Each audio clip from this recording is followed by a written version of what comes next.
નમસ્કાર મિત્રો, સ્વાગત છે તમારું આપણી આ યુટ્યુબ ચેનલમાં જેનું નામ છે ગુજરાતી જીકેની જમાવટ। તો મિત્રો, ગત 9 ફેબ્રુઆરીના રોજ 8મા પગાર પંચને લઈ અને પહેલી બેઠક ભારત સરકારના ડિપાર્ટમેન્ટ ઓફ પર્સનલ ટ્રેનિંગના અધિકારીઓ અને national council joint consultative missionary એટલે કે NCJCMના પદાધિકારીઓ વચ્ચે યોજાઈ હતી। મિત્રો, આપ સૌને જણાવી દઈએ કે 8મા પગાર પંચના મંજૂરીની મહોર 16 જાન્યુઆરી 2025ના રોજ કેન્દ્રીય મંત્રીમંડળની જે બેઠક મળી હતી તેમાં મળી ગઈ છે। હવે 8મું પગાર પંચને લઈ અને મિત્રો બેઠકો અને અટકળો ચાલુ થઈ ગઈ છે। હાલમાં તમામ કેન્દ્ર સરકાર અને રાજ્ય સરકારના કર્મચારી અને પેન્શનરોમાં ફક્ત 8મા પગાર પંચમાં કેટલો પગાર વધશે, ક્યારે લાગુ થશે 8મું પગાર પંચ, 8મું પગાર પંચની રચના ક્યારે થશે વગેરે પ્રશ્નોને લઈ અને ગણગણાટ શરૂ થઈ ગયો છે। ત્યારે ગત 9 ફેબ્રુઆરીએ 8મા પગાર પંચને લઈને પહેલી બેઠક સરકારના department of personal and training DOPT અને NCJCMના અધિકારીઓ વચ્ચે યોજાઈ હતી, જેમાં મિત્રો મહત્વના કેટલાક મુદ્દાઓ પર 15 જેટલી દરખાસ્તો પર સરકાર સાથે ચર્ચા કરવામાં આવી હતી, જેમાં NCJCMએ કેટલાક જે છે તે મિત્રો સૂચનો 8મા પગાર પંચને લઈ અને મિત્રો આ ડિપાર્ટમેન્ટ ઓફ પર્સનલ ટ્રેનિંગને કર્યા છે।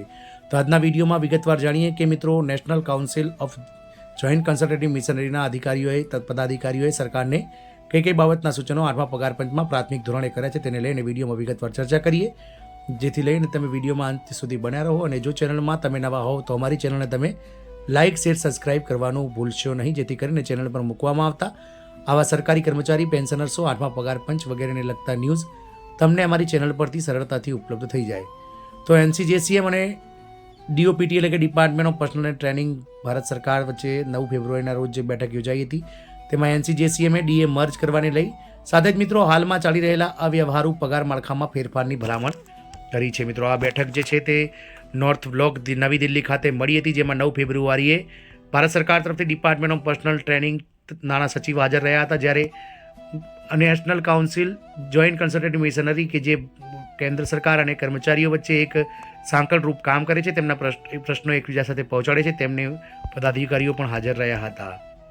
DOPT સચિવ રચના શાહની અધ્યક્ષતામાં યોજાયેલી આ બેઠકમાં NCJCM એક સંસ્થા જેમાં નોકરિયાતો અને કર્મચારી યુનિયનના નેતાઓનો સમાવેશ થાય છે ના પ્રતિનિધિઓએ વધતા DA પર પ્રકાશ પાડ્યો છે, જે હવે 50%ને વટાવી ગયો છે, જે ઓક્ટોબરમાં તાજેતરના સુધારા પછી 53% સુધી પહોંચી ગયો છે। એટલે કે 1 જુલાઈ 2024થી 53%ના દરે કર્મચારીઓને મોંઘવારી ભથ્થું અને રાહત ચૂકવાઈ રહી છે અને લગભગ 3%નો વધારો 1 જાન્યુઆરી 2025થી કન્ફર્મ થતાં તે મોંઘવારી ભથ્થું હવે 1 જાન્યુઆરી 2025થી 56% થશે તેવું તેમણે DA અને DRના વધારા પર પ્રકાશ પાડ્યો હતો। તાજેતરમાં ડિપાર્ટમેન્ટ ઓફ પર્સનલ ટ્રેનિંગ સાથેની બેઠકમાં national council of joint consultative missionary એટલે કે NCJCMએ સરકારને 8મા પગાર પંચને લાગુ કરતા પહેલા મોંઘવારી ભથ્થાને એટલે કે DA/DRને કેન્દ્ર સરકારના કર્મચારીઓ અને પેન્શનર્સોના મૂળભૂત પગાર એટલે કે બેઝિક પગારમાં મર્જ કરવાની વિનંતી કરી છે। મિત્રો, આપ સૌને જણાવી દઈએ કે જ્યારે 7મું પગાર પંચ દેશમાં લાગુ કરવામાં આવ્યું ત્યારે મોંઘવારી ભથ્થું જે 125% છઠ્ઠા પગાર પંચ પ્રમાણે ચાલી રહ્યું હતું તેને DA ને સીધું બેઝિકમાં મર્જ કરી અને સરકાર દ્વારા જે છે તે મિત્રો મોંઘવારી ભથ્થું શૂન્ય કરી દેવામાં આવ્યું હતું। તે રીતે જ મિત્રો 8મા પગાર પંચમાં પણ આ NCJCM દ્વારા જે છે તે સરકારને DA મર્જ કરી અને ફરીથી મોંઘવારી ભથ્થું શરૂ કરવાને લઈ અને વિનંતી કરવામાં આવી છે।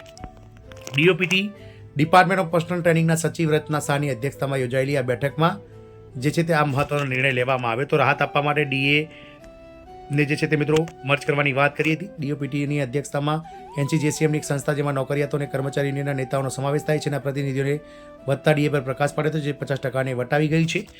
રાહત આપવા માટે DAની મર્જરની હાકલ કરી છે। NCJCMના સેક્રેટરી સ્ટાફ સાઇડ અને all India railway men federation AIRFના જનરલ સેક્રેટરી શિવગોપાલ મિશ્રાએ કર્મચારીઓ પરના નાણાકીય તાણને દૂર કરવા માટે હાલમાં ચાલી રહેલા મોંઘવારી ભથ્થા અને રાહતને મૂળ પગાર સાથે મર્જ કરવાની તાકીદ કરી પ્રકાશ પાડ્યો છે।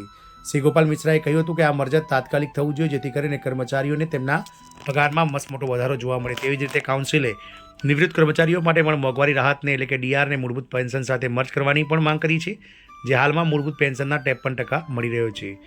પૂર્વવર્તીઓ અને નીતિગત ફેરફારો 5મા પગાર પંચ એટલે કે 1996થી 2006 દરમિયાન 50%થી વધુ થઈ ગયા પછી DAને મૂળ પગારમાં મર્જ કરવામાં આવ્યું હતું, જેના કારણે 2004માં ઔપચારિકરણ એકીકરણ થયું હતું। જોકે છઠ્ઠા પગાર પંચ 2006થી લઈને 2016 આ પ્રથા બંધ કરી દીધી। 7મા પગાર પંચે તેને પુનઃસ્થાપિત કરવાની ભલામણ કરી હોવા છતાં સરકારે આ દરખાસ્તનો અમલ કર્યો ન હતો। સ્થિરતા ટાળવા માટે પગાર ધોરણોનું વિલીનીકરણ બેઠક દરમિયાન ઉઠાવવામાં આવેલા બીજો મુખ્ય મુદ્દો કારકિર્દી સ્થિરતાને રોકવા માટે અવ્યવહારુ પગાર માળખાને મર્જ કરવાની જરૂરિયાત હતી। NCJCMએ પગાર સ્તર લેવલ 1 અને 2 તે જ રીતે લેવલ 3 અને 4 અને લેવલ 5 અને 6 ને મર્જ કરવાનો પ્રસ્તાવ મૂક્યો હતો. એવી દલીલ કરી છે કે આનાથી મોડિફાઈડ એશ્યોર્ડ કરિયર પ્રોગ્રેશન એટલે કે MSCP યોજનામાં વિસંગતાઓને દૂર કરવામાં આવશે. સરકારનો પ્રતિભાવ. સરકારના વલણ વિશે પૂછવામાં આવતા મિશ્રાએ નોંધ્યું છે કે આ બેઠકનો મુખ્યત્વે 8મા પગાર પંચના સંદર્ભની શરતો પર પરામર્શ હતી. તેમણે આશા વ્યક્ત કરી છે કે ડિપાર્ટમેન્ટ ઓફ પર્સનલ ટ્રેનિંગ સચિવ રત્ના શાહ વધુ ચર્ચા માટે આ ચિંતાઓને નાણાં મંત્રાલયને મોકલી લેવામાં આવશે. આમ સરકારની પહેલી મિટિંગમાં DOPTના જે અધ્યક્ષ છે રત્ના શાહ તેની અધ્યક્ષતામાં આ બેઠક મળી હતી, જેમાં મિત્રો ડિપાર્ટમેન્ટ ઓફ પર્સનલ ટ્રેનિંગના અધ્યક્ષ રત્ના શાહ, તે જ રીતે મિત્રો national council of joint consultative મિશનરીના રાષ્ટ્રીય અધ્યક્ષ અને રેલવેના જે અધ્યક્ષ છે તે શિવગોપાલ મિશ્રા વગેરે હાજર રહ્યા હતા. અને તેમણે સરકારને મિત્રો પે લેવલ જે અત્યારે હાલ ચાલી રહ્યા છે તેમાં લેવલ 1 અને 2, તે રીતે લેવલ 2 અને 3 અને લેવલ 4 અને 5ને મર્જ કરીને 3 નવા લેવલો જે છે તે ઊભા કરવાની જે છે તે સૂચના આપવામાં આવી છે. તે જ રીતે મોંઘવારીને પણ મિત્રો બેઝિક પગાર સાથે મર્જ કરવાની આ જે છે તે બેઠકમાં જે છે તે અગત્યની ચર્ચાઓ થઈ છે. આના માટે નાણાં મંત્રાલયને આ દરખાસ્તો મિત્રો ડિપાર્ટમેન્ટ ઓફ પર્સનલ ટ્રેનિંગના અધ્યક્ષ રત્ના શાહ દ્વારા મોકલી દેવામાં આવી છે. જોવાનું એ રહેશે કે મિત્રો 8મા પગાર પંચના પહેલા જે પ્રાથમિક જે મુદ્દાઓ છે તેને લઈને સરકાર કેટલા ગંભીરતાથી વિચાર કરે છે તો સમય જ બતાવશે. જય હિન્દ, અસ્તુ.